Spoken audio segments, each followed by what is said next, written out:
Old Grognard says, let's build a magic item. I had an idea that hit me for a magic item, so I figured I would share the thought processes for building it, and the stats when it's done.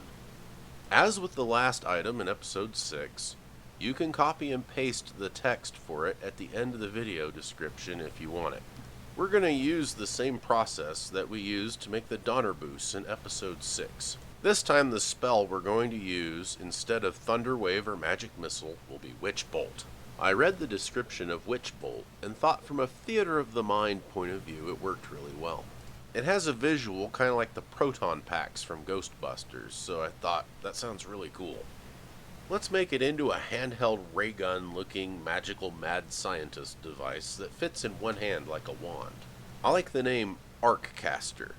We'll change its status to that of a wondrous item since it's no longer a wand. Since wands have a saving throw of 15, we'll work backwards and have the wand have an attack bonus of +7. If the user is a spellcaster, they can use their casting ability instead if they'd like to.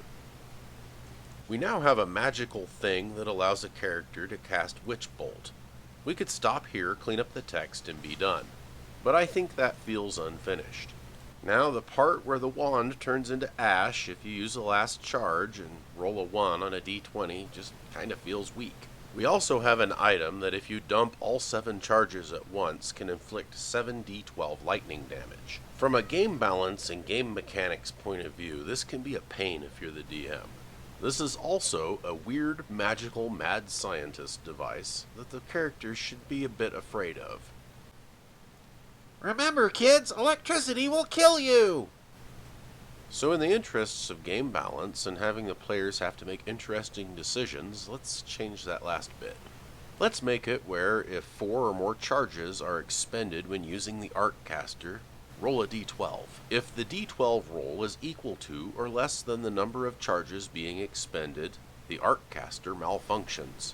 The user must succeed on a DC 15 dexterity save, or take 1d12 lightning damage for every charge that was expended.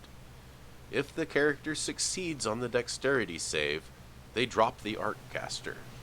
If the d12 roll to check for malfunction comes up a 1, in addition to the effects listed above, the Arccaster spectacularly melts down into a pile of slag and is destroyed. If you want to be nice to the players, you can change the d12 to a d20. But keep in mind that feats and abilities that affect d20 rolls will also come into play. Another option is you could have a fetch quest at higher levels where the players could be sent to do something in exchange for upgrading the reliability of the Arccaster, which would switch the d12 to a d20. Now we have an Arccaster, or if we go with the Dwarves Speak German theme I was using earlier, a Bogenwerfer. I don't speak German, so if I'm wrong, let me know in the comments. If you think this process is useful and might use one of the items described here or build one of your own, please leave a like or a comment.